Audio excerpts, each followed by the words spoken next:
So tonight's class is in the memory of Yitzchak Tzvi ben Yosef, who is a Shamash elevation. Every week is in his memory. Today is also dedicated in memory of Eliezer ben Yissim and in memory of Yitzchak. Yitzchak Isaac ben Tzvi, who's a Yahrzeit today. So, what was I going to say? Okay, so today we're going to talk about Tzaras. And the original is going to go one direction, and then I'm going to go in a very different direction, a big picture. You're giving me faces already. That's the Torah reading of this week. I don't get to choose the Torah reading. But we're going to talk, instead of getting into the details, even though it happens to be a fascinating part, I will tell you that the Parsha of Tzaras, the Parsha of Tazria, Mitzorah, once you finally learn it properly, is actually a very interesting Parsha. Once you understand all the rules and when they quarantine and when they don't quarantine and when it's considered impure, when it's not considered impure, if there's hairs were healthy before and then they become unhealthy. It's quite fascinating and interesting once you understand it. It's not that easy to understand, and I don't plan on addressing any of the specifics of how Tzaras comes, of the stages and the quarantine process and how the Kohen looks at it. I started it this morning in our morning class after davening. We'll continue tomorrow. So that's not going to be tonight's conversation. I want to go big picture tonight. Big picture meaning not so much the specifics of what Tzaras looks like, how big it is, how the Kohen can quantify if you do have Tzaras or not.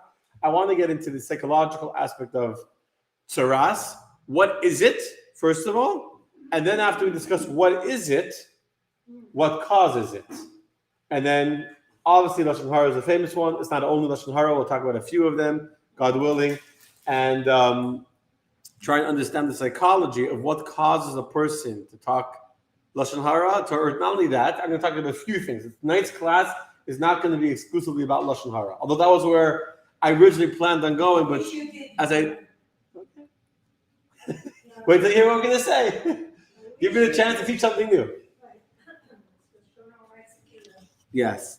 So we're going to talk some big picture items. The audio is good, Baruch Hashem. Hello from London. Leprosy. Okay, so someone already talking about leprosy, and they visited a leprosy museum.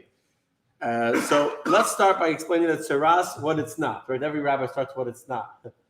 Tzaras is not leprosy. Erica, with all due respect, Tzaras is not leprosy. Leprosy is a medical condition, diagnosis, way beyond my pay grade. I don't pretend to be a doctor. I am not a doctor. I don't even use Rabbi Dr. Google. I use Rabbi Dr. Google. I'm not a doctor. So leprosy is a medical condition of which I have no authority to talk about, and I'm not going to talk about it. Tzaras is a purely, exclusively spiritual ailment that God sends upon the person for a variety of sins. For a variety of sins, it is God's way of waking up a person and telling them your behavior has become low tov, not so good, it's become bad, and therefore it's a warning to you that you need to change your ways and fix your character, mend your ways because you're misbehaving. Now, I want to spend 2 minutes proving that Tzaras is not leprosy. And in my very non-humble opinion, the many books and articles, etc., even some Chumashim that translate Tzaras as leprosy, because there is no English word for Tzaras, are actually doing a little bit of, I think, my opinion, a disservice, because it leads to the misconception that Tzaras is leprosy. Tzaras is a unique condition. There's no English word for it, because Tzaras does not exist. From when the language of English was created, the illness of Tzaras no longer exists anymore. Hence, we're going to Tzaras. If we have an English word for it, that's not what it is either. Tzaras. Now, the proof that Tzaras is not a medical condition, even though some people argue that it's like leprosy, why? What's the reason why people think it's like leprosy? Because the punishment for Tzaras, or the consequence of having Tzaras, was that you were banished from the community, to live outside the camp, basically a quarantine, which is how we treat people that are contagious. Well, today we just lock everybody up. But until recently, someone had a contagious illness like leprosy. They were banished from society. Hence, a leper lived outside of the camp. Hence, the idea that Tzaras is leprosy. However, something very interesting. The Torah tells us that you only check a person for tzaras. Let's say a person gets this white patches of skin. It's either like a snow white or a more bright, like a shiny, or a more dull white, like wool. He gets it. He looks at it. He thinks he has tzaras. He calls the kohen. The kohen does not always come to look at tzaras. There are times when the kohen will say, "Sorry, I'm not coming today." Either, why is the kohen not coming? Either it's a holiday. During the week of we just came from Pesach. If you were to call the kohen in the middle of Pesach and say, "Oh, I have tzaras," the kohen wouldn't come. Why? Because if, let's say, indeed you had tzaras and he came and looked at it and saw, yes, this is definitely an affliction, now you can't enjoy the rest of the holiday with your family. Out of the camp and you would be able to enjoy the holiday. So the kohen would come during a holiday in order not to ruin the joy of the holiday with the affliction of tzaras. If the person was a chassan, who was a groom, woman that don't believe exactly, I'm finishing the sentence. If it was contagious, very good, Marsha. If it was contagious, who cares if it's a holiday? Or who cares if you're a chatan, if you're a groom who just got married in the 7 days of Sheva Brachot? The 7 days, a chassan comes the morning after his wedding, he wakes up and says, wow, I think I got tzaras. Coach says, okay, finish Sheva Brachas, finish the week of celebration after your wedding, and then I'll come check. If it was a contagious disease that we were worried about, weddings are the best spreaders of contagious diseases. And holidays at my house, the last week, I don't get a little scared, Baruch Hashem, we're all healthy. We had like 40 people in my house, the whole Pesach, and all of my wife's family, and the in-laws and everyone. That's where people get sick. Baruch Hashem, no one did, but the point is, if we were worried about contagious, then we would have obviously done something. That's very interesting. Very interesting. Hello, Susie. Hello, Fern. And Fern also says very interesting. I'll tell you something else. Do you know that the kohen does not check the folds of your body? If a person has areas of the body that are, let's say, very, very heavy, obese person, there's areas that are not visible to the eye because they're on their skin. You have a finger. If you have part of the tzaras on this side of the finger and part on that side. So combined, it would meet the measurement. There's a certain size it has to be, but each side of the finger alone, if you look at this side, you don't see enough white skin to be tzaras. If you look at that side, you don't see enough. The kohen doesn't intellectually or use a ruler to figure out the combined size on purpose. He only looks at what his eyes can see. So I only see one side. The fact that there's more on this side, I can't see it. It's not tzaras. Again, if it was contagious disease that we were worried about, who cares if it's on this side of the finger, that side of the finger. In addition, if you have tzaras on your entire body, covering your body from head to toe, you know what the halacha is, what the law is? Anyone know? If you have tzaras on part of your body, white skin, or the white hair, or whatever, the colored hair, you only get, that's considered tzaras. If your entire body from head to toe is covered in this white snow-like colored skin, or this white wool-like colored skin, from top to bottom, guess what? Not tzaras, tahar, you're pure. Obviously something's wrong with the skin. It's no longer, if God was sending you a wake-up message to change your behavior, you would have this tzaras colored skin. The fact that you have this white entire body means then you should go see a doctor. It's not. I mean, everything is God.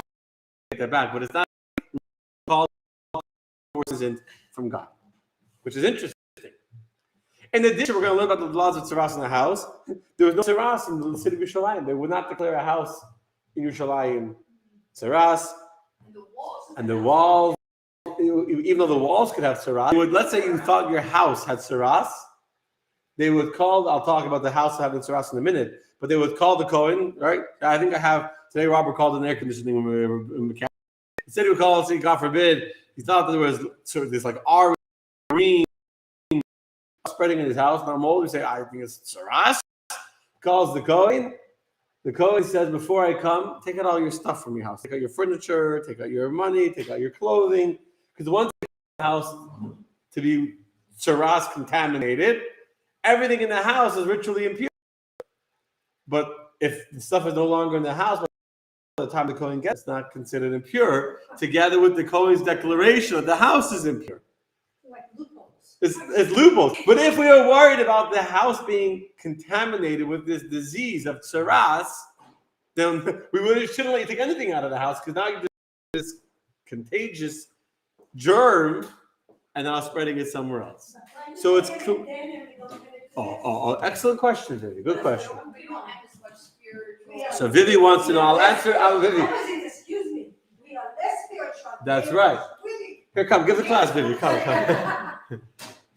So Vivi's asking a good question, which I obviously know the answer to already. Which is, well, let me just finish what I'm saying, and then I'll take your. I'll repeat your question and I'll answer it. In addition, Tzaras is only for a Jew, not for a non-Jew. And most importantly, you had Tzaras on items that weren't living. You had Tzaras on clothing. You had to, right? Clothing could get Tzaras, and the walls of your house get Tzaras. I don't want to get into the technical details to explain how the Tzaras on your clothing. It's very, very you understand it. Again, it's not the different stages, how it grows, and the wool and the spool of the linen. But once you get Tzaras on your clothing, your clothing has to be destroyed. You further cut off that part of the clothing. Then if it spreads again, they destroy it, they burn it. But guess what? Clothing is not alive. Walls are not alive. If it's an illness, it can't spread on your clothing. And the fact that your clothing could get Tzaras is a sign that Tzaras is a sign from God. So what we need to understand when we say me in the Bible, the ultimate me in the Bible is to understand what is Tzaras, why did it come, and how can we be careful for it.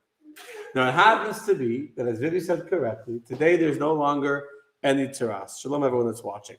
Today, living in 2023, we no longer have Tzaras. Why not? Because today we're not spiritually sensitive enough to be able to get the sign from God that we need to change our ways. The fact that today, when we don't have a temple, there's no way I shouldn't say no way. There's clear God sends you a message on your skin or on your clothing and says, wake up, you have been talking in an inappropriate way, or you've been stingy, or you've been haughty, etc. And I'm going to go through the way. Then this is a wake-up call from God. And today we're not spiritually sensitive to that. I always give the example that when I went to India, I spent the summer in India, and during the time that I was in India, I boiled local, like bottled water locally, or washed dishes. I didn't drink the water, and I still got sick from it. Not terribly, but I got sick from it. And yet you have Indians that are drinking far more disgusting water. Not to forget bottled water. They always didn't use bottled water. What? So why can an Indian living in the pollution of India handle the biochemistry system is used to the environment. Exactly, and you are correct. So that's exactly the point. It's the same reason why Sherpas are used to being in like. So it doesn't mean, with all due respect. So with all due respect to any Indians that are in my class right now, with all due respect, doesn't mean that the Indians have a better immune system than an American, or that they're stronger. All it means is that their body becomes so desensitized to the pollution of the toxins that are in the water that those toxins no longer impact them. So it's a desensitization or an overexposure to pollution and toxins that make them not get sick from the water. And so we today are living the exact same thing spiritually. We're like metaphorically living in a highly polluted, let's say like India. Again, I don't want to offend any Indians that might be watching this, but I spent time in India. The place is disgusting, no offense. It's disgusting. It's so polluted. It's so dirty. Any body of standing water is literally just a public urinal, like toilet. The amount of dirt and of congestion and obviously overcrowded and just dirt everywhere. The water, every body water is so dirty that their body becomes so desensitized to it because they're so exposed to it all the time. They don't see pollution and toxins. We kind of culture spiritually. We're living in a culture that is so desensitized, so overpolluted with negativity, with gossip, with jealousy, with haughtiness, with self-aggrandizement and the different things I'm going to talk about tonight. Lashon hara being only one of them. But the slander and the gossip and the talking about others and putting others down to lift ourselves up, it's so prevalent. It's so just all around us that we're desensitized to it. that we barely even understand that we're talking Lashon Hara when we talk Lashon Hara. We barely even appreciate how unpure or unholy our language and the way we speak is, because it's so. You open Facebook, just talking to friends. The way people talk today, and the discourse of even our leaders, our politicians, our media heads, our Hollywood, idols and all that is so. I'm being sarcastic. I'm not saying we have real idols. I'm saying the people that are looked up to in American culture. It's such a. Not only talking about like evil and sexual. I'm talking like regular, clean dinner conversation. Dinner conversation. We become so desensitized to the Lashon Hara, to the gossip, to the slander, to the way we talk to people, that we're not able to get Tzaras. So the fact that today we don't have a way that God can send us a message. You have been talking in an unholy way. You have been talking in a selfish way, in a mean way. It's because we become so spiritually desensitized, and that's why it was like that. Okay, yes. Now question. I saw a rainbow today, which was my message from God that I'm not doing something right. I was like, we still get those kind of messages, right? God, okay, so God absolutely, repeat the question. Marsha saw a rainbow, or a sign of God. Also, we need to fix our ways. It's a reminder when God destroyed the world with the flood. And absolutely, God definitely sends messages. Definitely sends messages. Like the rainbow. God, the rainbow is a message of God. Absolutely. Why is the rainbow not a message of God? So I'm not gonna have them a good, but it's not any messages. Of course it is. It's You're feisty today. I wasn't. the rainbow is, I want to destroy the world, but because I made that. Correct. No, We're going off subject. Today's class is not about rainbows, but in 10 seconds, God is saying with the rainbow very quickly that really your behavior is worthy of destruction like the flood. Because I made a vow to Noah not to destroy the world, so I'm controlling myself not to bring a flood. But really, you deserve a flood. That's the message of a rainbow. Leave it alone. Let's stay focused. Okay. So, I have to get my brain back onto so God absolutely sends messages. I got a message from God yesterday, not a good message. It's we all get messages. You want to know what it is, huh? That I'm not giving enough charity. I got a speeding ticket. I haven't won a long time, and I knew it was coming. I shared this before. We'll go off subject. Why not? What the heck? I'll tell you. So everyone has their messages from God. For some people, it's a butterfly. I've talked about this. For me, I have an Excel file where I keep track of the charity I give every single month. It's very, very important. I'm only sharing this not to share my own righteous charity, but in order to be a role model. Charity, in my experience, it's not my opinion, it's not my rabbinic, in my life experience. When you give charity, God blesses you, and this is don't, etc. So the last few months I've been behind, just since the beginning of the year. I'm not keeping track. I have an Excel file where I track every month. I give a tithe, not official, of charity from my wife, from my salary, my wife's salary, and this past weekend, I was actually thinking about it, that I haven't, since the last 2-3 months, I haven't really taken time to go onto the computer and figure out how much I've given and how much I still have to give. It's like rolling. And I was talking over the weekend and Sunday. And I wasn't really even speeding. I wasn't arguing with the cop. I mean, he pulled me over. I knew that was someone behind me and whatever. Anyway, said I was going too fast. That's what he said. What does he know? I do.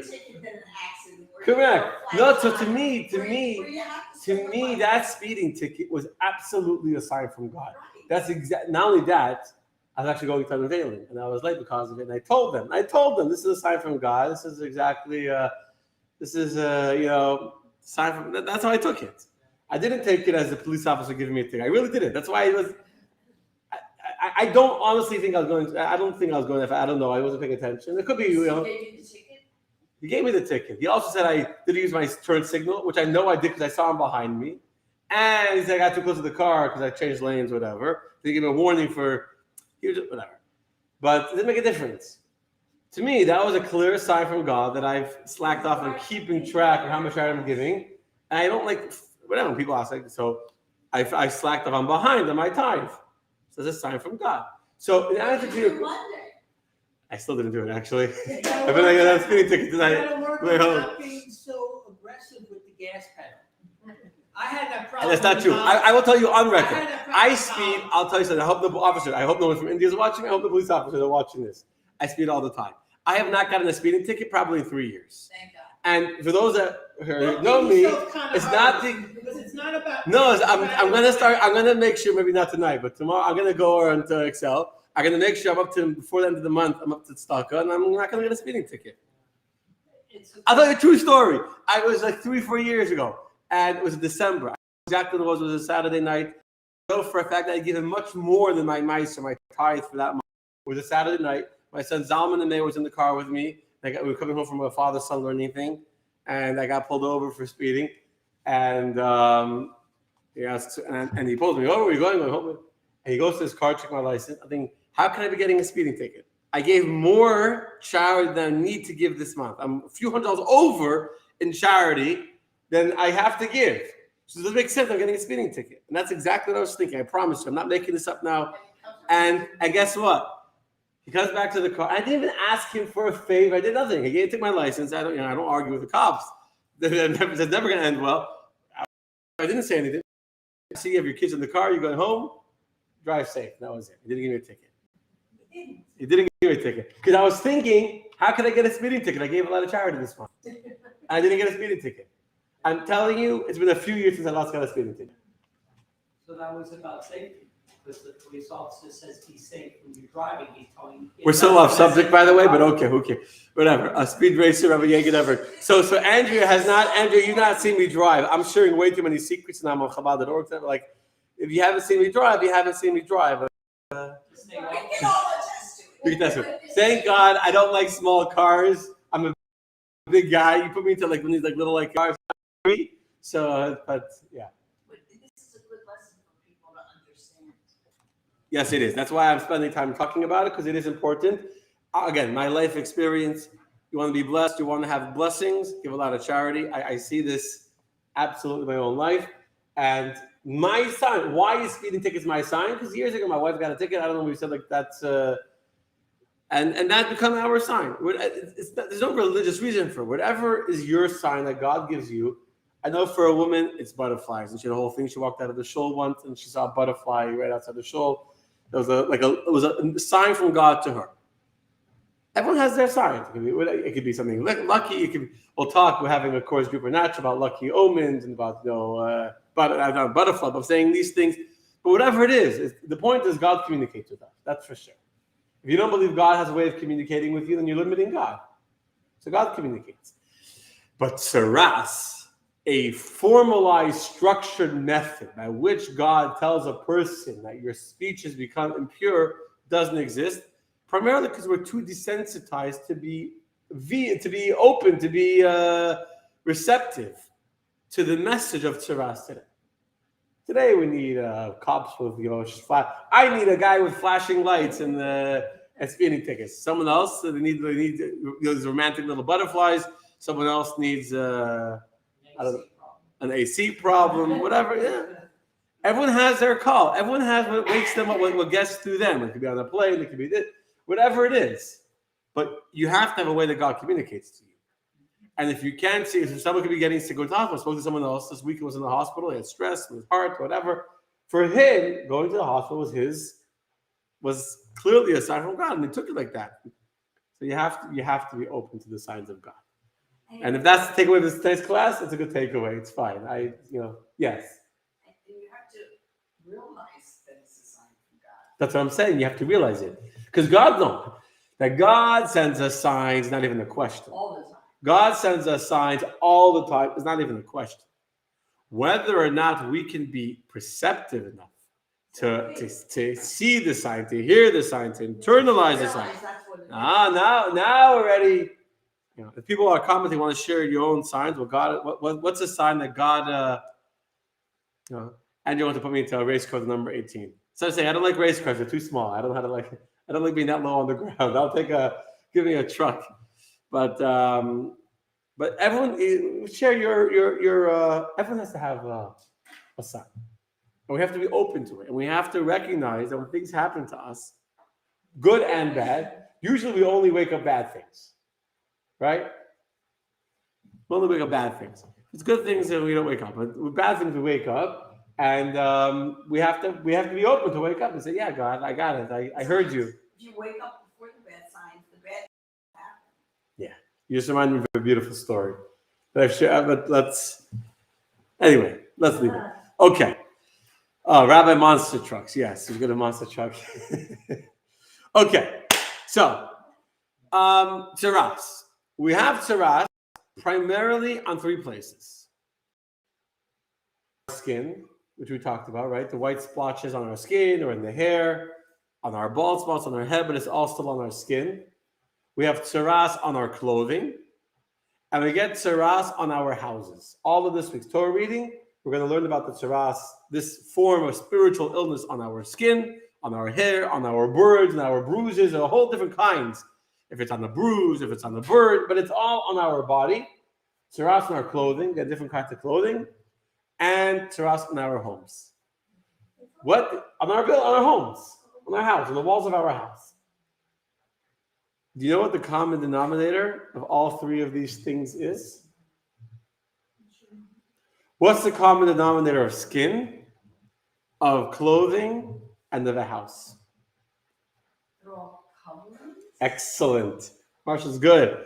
All three are coverings. Skin is a covering and a protection for our flesh.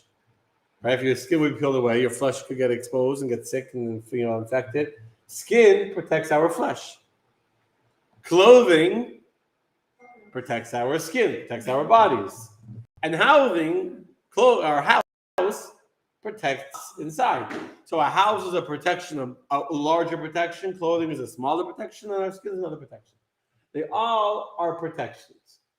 And therefore, a beautiful kliyaka. The Torah gives us three mitzvot on these three protections. There's a special mitzvah for our skin. The mitzvah of bris milah, the circumcision. Special mitzvah for our clothing, the tzitzis. And a special mitzvah for our houses, which is mezuzah. So the mezuzah is a sign, and the tzitzis hanging from our clothing is a sign, and the circumcision is a sign to remind us of utilizing our protection in the right way, the holy way. Yeah. What about for women? So I was thinking about that. It seems like women don't need the signs. They don't need the sign of the bris. Because we're more spiritual. Absolutely. So women are naturally more in touch with the messages of God. Women definitely hear and communicate and are able to get the messages of the world. They can just sense the energy in ways that men don't. So women don't need the reminders. They don't need the reminders. Mezuzah, yes, but in general, they don't need the reminders the way that men need both on the bris and on their clothing. Okay. So this is the unique message for us from these three things, to be protected and to guard ourselves. To guard ourselves, that we should communicate in the right way, be in the right way. This is why Lashon Hara in general, but we'll go through all of them, are so important. To protect ourselves from speaking badly. We have to remind ourselves, and that's why we need to study the laws of Tzaras, to remind ourselves how to protect ourselves from getting distracted and forgetting about the way God wants us to behave. Got it? Okay. Now, let's talk about what is the cause. So that is what is Tzaras. Tzaras on our body, on our clothing, on our house. It took us a little more than half of the class, but it's okay. That's what Tzaras is. Now, why do we get Tzaras? So, the Medrash gives a list of 10 different items for which a person gets Tzaras. 10 different items for which a person gets Tzaras. The Gemara in Erchen Daf Tez Zayin Amud Aleph, page 16b, gives a list of 7 items. And the Kliyaka in this week's parsha is beautiful. He boils it down to 3, which is what I'm going to primarily talk about. But here's what the Gemara says, okay? Let's just go through this, what the Gemara says. The Gemara says, that Shmuel Bar Nachmani says, that there's 7 sinful matters for which leprosy comes. for malicious speech, lashon hara, speaking bad. You see that in the word for tzaras. What is the word when a person is afflicted with tzaras? What are they? What is their description? What are they called? Mitzora. Mitzora. The Mitzora is the name of the person who is afflicted with tzaras. The word Mitzora is the same word as Motzi Ra. Motzi Ra. Right? Motzi Ra means brings out, speaks evil. Motzi is to bring out Ra. A person that talks bad about other people is called Emotzi Shemra. Emotzi Shemra is a person that brings out bad about other people. So when you speak Lashon Hara, what's the cause of your Lashon Hara? When you speak maliciously and you slander other people, because this is not only, Lashon Hara is only when it's true, but it's in evil, and the Motzi Shemra when you lie about someone, included in both of those is slander. When you slander someone else, besides that you're ruining their reputation, Motzi Shemra, you're also bringing out in heaven evil against that person. By you talking evil about a person, you're now creating an evil eye and the evil judgment in heaven against that person. So we underestimate the power of our speech. We underestimate how effective or how impactful our speech can be. But when we're motzi shemra, when we talk and bring out evil on others, we cause damage to them. In fact, the Talmud says we kill 3 people, us, the person listening, and the person is spoken about. Not just, so if I'm talking to you about him, not only am I being affected by my sin, by speaking it, not only are you being affected by listening to it, the other guy we're talking about, who's not even in the room, he's not in the building, but we're talking about Joe, the fact that we're talking negative about Joe is bringing out a negativity in the universe against Joe that's a real tangible force of evil against him as a direct result of our slander. Yes, question? No. I was just gonna say that it has to have some effect on the person, or else I'm just thinking of an instance that just happened to me. Where people were talking about somebody. And like, they would probably like something bad to happen to that person. Of course. So something has to happen to them too, which is worse than what they could do to the other person. Well, People to stop this. we don't know what when the person speaks bad about others, God obviously is the one at the end of the day who keeps track of who spoke what, who needs to be punished for what. That's not our job to keep track for God. Our job is to be careful that we don't talk it and that we don't listen to it. Because, by the way, Lashon Hara only can work if there's 2 people. If I'm on a deserted island all by myself, can I do the sin of Lashon Hara? No. You get, but that's not Lashon Hara. Thinking bad about someone is not the sin of Lashon Hara. The sin of Lashon Hara is speaking bad about someone else. Just don't, because all I kept saying was, I don't want to hear it. I don't want to hear it. Right. So by you, so there's 2 parts. The sin of Lashon Hara requires a speaker, and it requires a listener. If there's no listener, then if you're on a deserted island, you're not doing Lashon Hara. You're talking to yourself, and you should probably get. Then that's a good case for medical assistance. When you're talking Lashon Hara to somebody else, you're normal, and you need a rabbi to help guide you to be more spiritually elevated. When you're talking to yourself, that's when you don't call the rabbi. That's when you call the doctor. Say, doctor, I've been having conversations with myself, other people. Yeah, you know what I'm saying? Yeah. Okay, so let's go back. So that's the Motzi Shemra. The Mitzora is the guy that talks bad about other people. The second thing the Gemara talks about is bloodshed. Bloodshed, a person causes others to die. And we see this after the king Shaul died. So his general Avner crowned Shaul son Ishbosheth. It's a whole long story.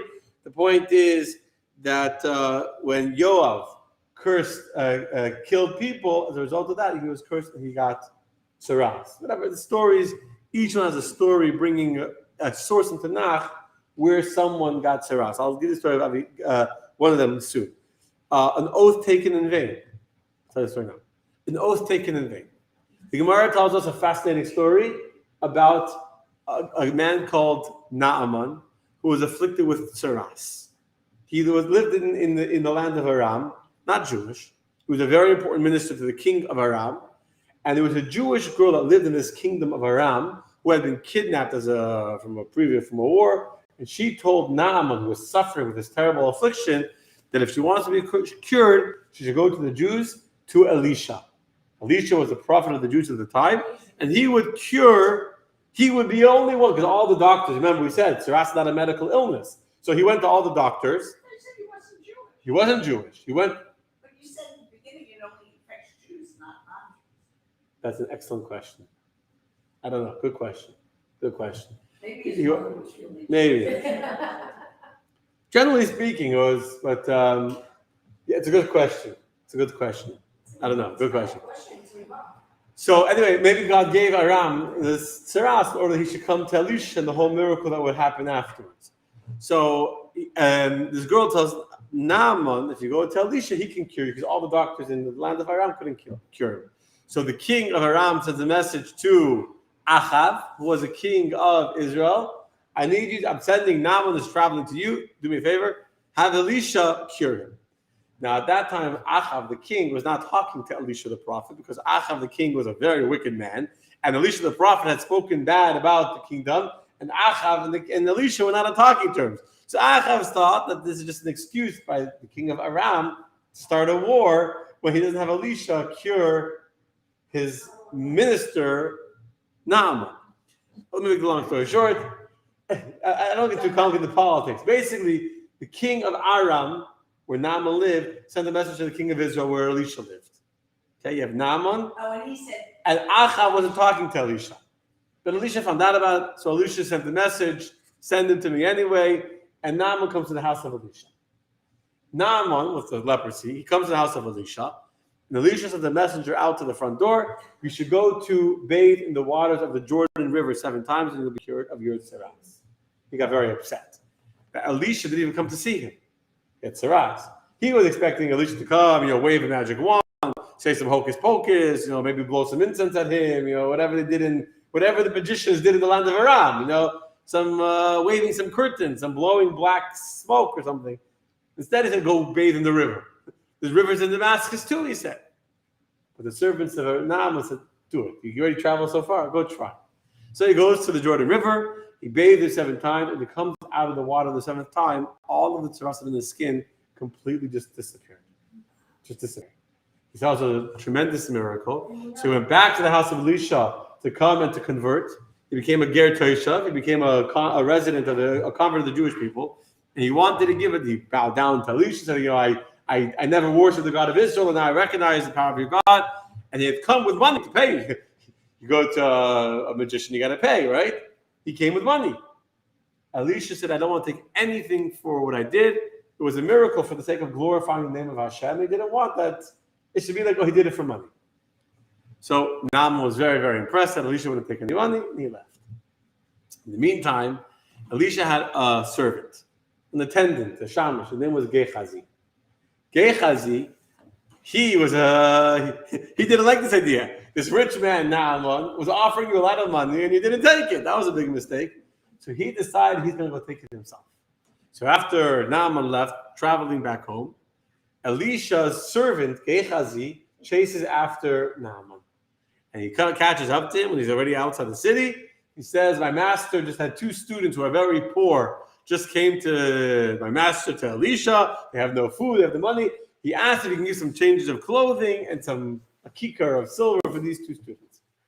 So Naaman got suspicious.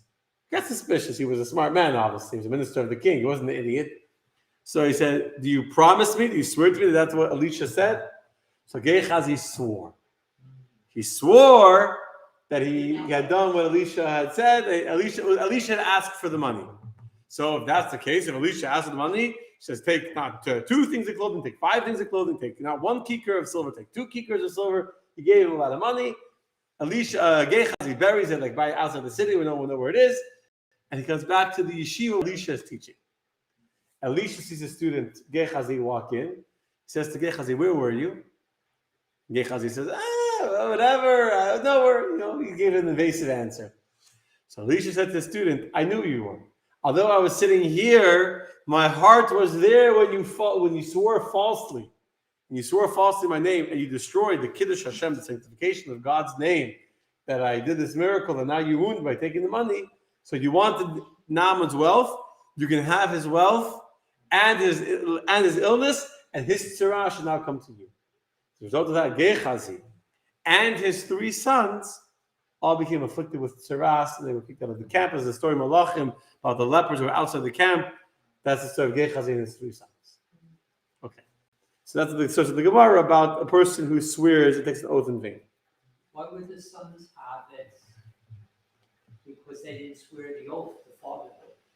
It's a good question. So the question, why did the sons suffer for the sin of their father? And that's, that's the story of life sometimes. It's not contagious. It's not contagious. It was part of the punishment. His whole family was afflicted, and they were all banished from the city. They were banished from living amongst the community. It's a fact of life that sometimes the children suffer the sins of the fathers as part of the tikkun and whatever. You did say he buried it. Maybe they unburied it, and because of their insistence in the matter, maybe they got it. I don't know. The next thing the Gemara talks about is forbidden sexual relations. We see that with Sarah. When Sarah was kidnapped by Avimelech, so not by Avimelech, by Avimelech, by Pharaoh.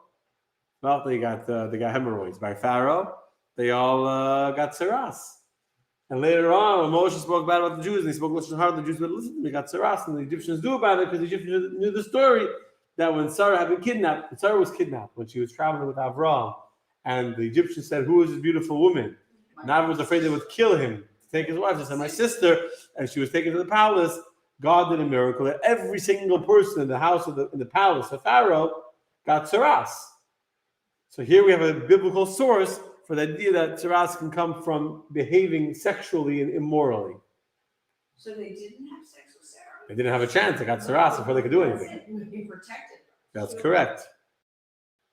Next was the Gemara for Gassus. How does Tzaras deal with the story of Sodom and Gomorrah when people were acting sexually inappropriately and God spared Lot and his family?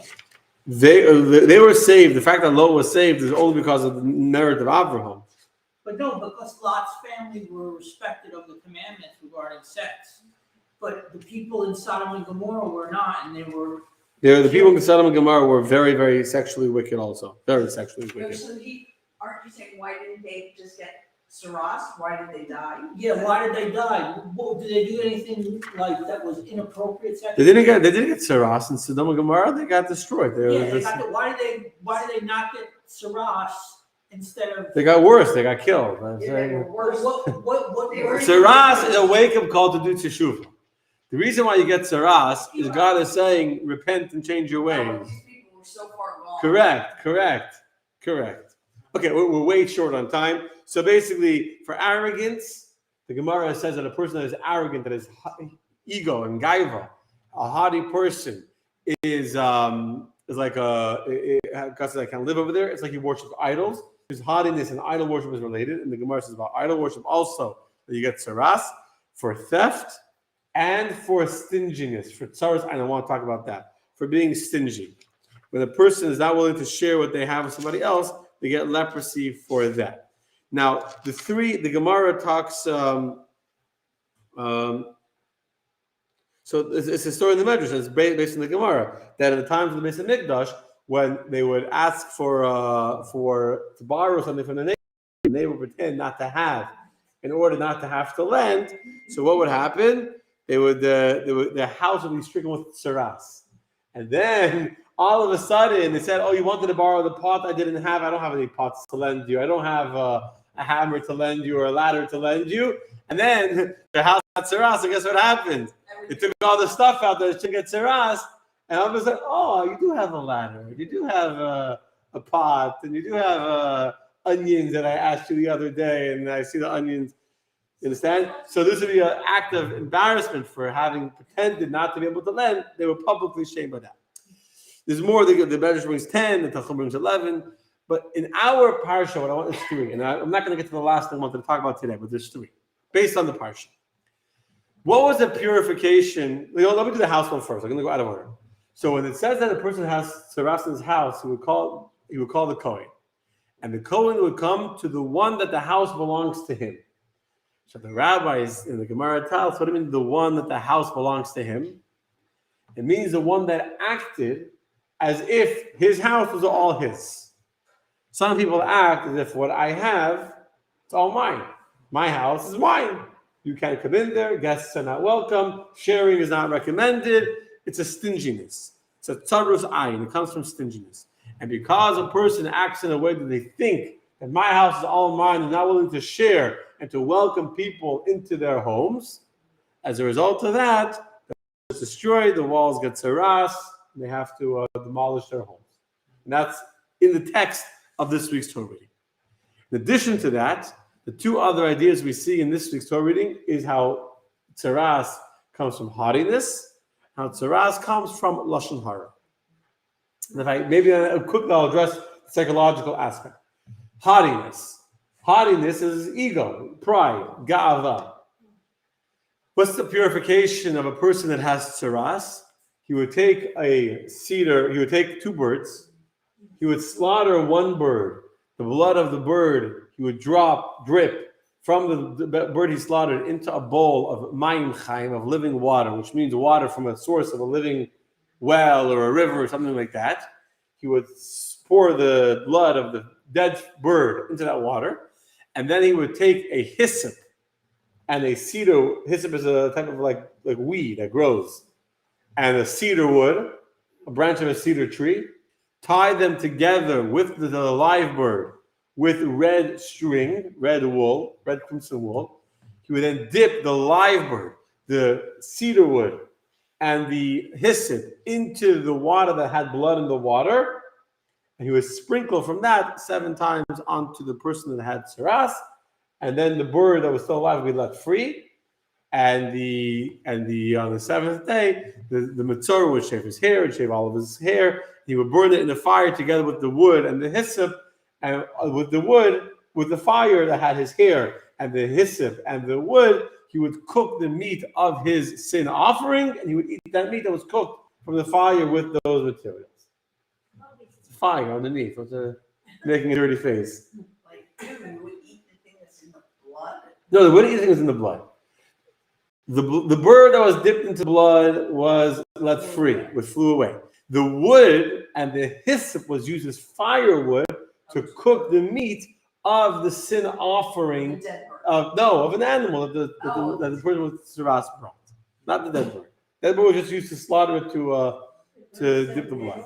Okay. So what's the message? What's the message here for the dipping of the crimson of the hyssop in the cedar wood? It says Rashi, if a person is haughty like a cedar tree. Cedar trees are big, tall, majestic. If you're haughty like a hyssop tree, like a cedar tree, tie it together with a hyssop. Hyssop is a very lowly weed that just grows in the grass. It doesn't grow very tall and very proud. Tie it together and dip it into the water to humble the haughtiness of the cedar tree, to be humbled. So here we see clearly from the purification that one of the reasons why a person will be afflicted with this spiritual illness is because of the way he spoke negatively or haughtily about others. And finally, the Lashon Hara we also see in the birds. Why are the two birds in this purification process? So Rashi tells us birds chatter a lot. Birds chatter. Yeah, that's what they do. Hence the icon of Twitter is a bird, right? Because this idea of chatter, And so there's two birds, and I don't have time to go through the whole thing right now. One bird was slaughtered, one bird was left free. But the point is that the way he spoke negatively is put into the water. The other bird is free to go and change the way he talks, to talk positive, etc. So we see an idea of slander, of motzi shemer. But I just want to very briefly talk about what's the psychological reason. What drives a person to speak lashon hara about somebody else? What? Emptiness and jealousy. Okay. So the Torah tells us what are the signs of the white. What are the signs of a white? What are the names of the white clothing, the white signs on this person's skin that make him be considered Tzaras, Torah tells us a se'es or a baheres.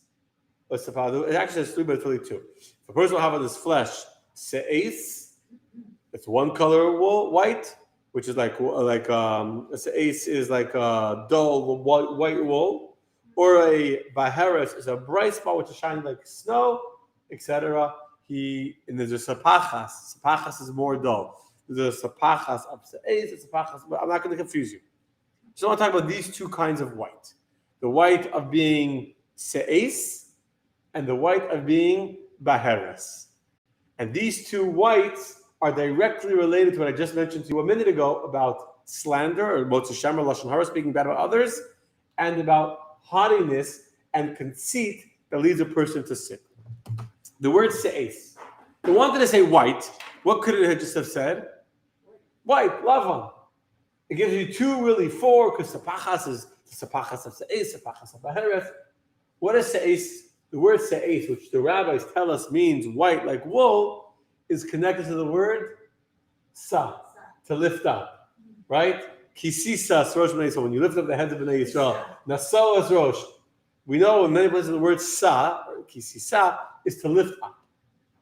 So how does se'es, from the word se'es, to lift up, connect to the idea of lashon hara? It's a beautiful psychological insight. A person speaks lashon hara when they're trying to lift themselves up. You feel insecure about yourself. You feel this guy, look at them, they're so successful, they're so smart, or whatever, and they make you feel insecure. So what do? Not you. I'm saying, what do many people do when they feel insecure in the presence of somebody else? They feel the need to speak bad about that person, to put them down, and this way they feel by default like that life is like a seesaw. So if I put them down, I'll go up. I've shared many, many times the story of the Rebbe Rashab, the fifth Chabad Rebbe, and his older brother, Rebbe Zalman Aaron. It's a beautiful story. It's a short story. It's a beautiful story. They were little kids, and they were playing out in the field. Now, the Rebbe Rashab, Shalom Dovber, was younger than his older brother, but he was also taller than his older brother.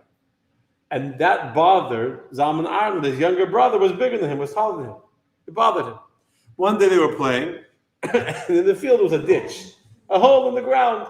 And he pushed his brother, Zalman Aaron pushed his younger brother into the ditch. So, you see, now I'm taller than you. So their father, the fourth Chabad Rebbe, saw this little interaction. He called him into his room, and he told the Zalman Aaron, the older brother, to climb up on a chair. He said, now tell me who's taller. He said, I'm taller, I'm on top of the chair. So he told his son, in life there's two ways to be bigger than somebody else. One is by pushing them down into a ditch. I want us to lift yourself up. Make sure you always lift yourself up, not to push the other one down. That's beautiful wisdom from a Rebbe.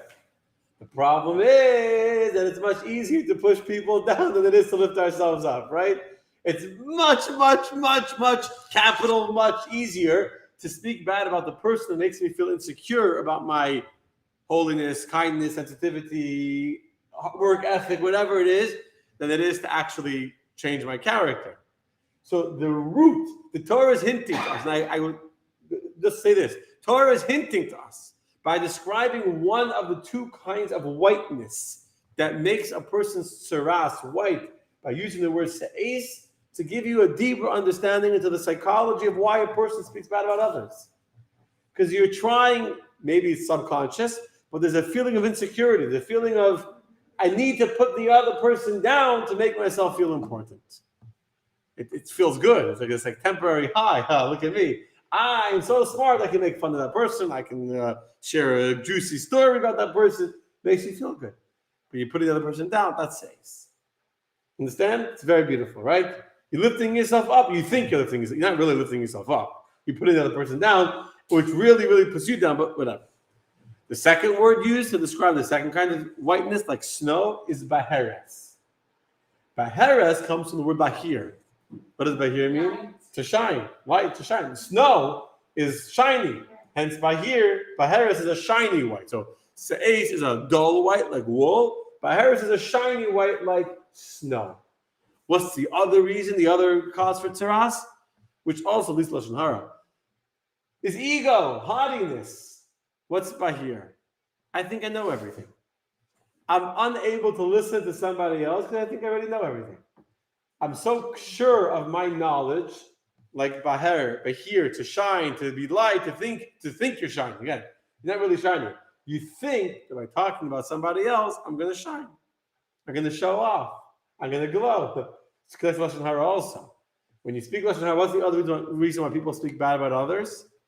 Because they think it makes them look good. They think it makes them shine like snow. Also from an insecurity. Again, if you want to really shine, polish yourself. If you polish yourself, you'll shine. Work on your character. Work on being a better person, a kinder person, and you will shine. But some people don't do that. Instead, what do? They try to shine by talking about somebody else. And they have the gaiva, the haughtiness of the cedar tree, because they think they know everything and they can't learn and be willing to absorb. Hence, the Torah is telling us these two things. Be careful not to speak bad about others, not you, not with your clothing, not with your house. Our protective area around us should be protected to be holy. Holy. And this is me in the Bible, this is the lesson for us from the Torah, to work on our language, to work on our character, not to have ego, not to be stingy, not to be selfish, not to try and keep for ourselves that which we're meant to share with others, and instead we share with others what's meant to be kept for ourselves, but instead shine your natural light and work on lifting yourself up instead of putting others down, and then you truly be light in the world. Okay, thank you very much. Okay, I'll tell my friends.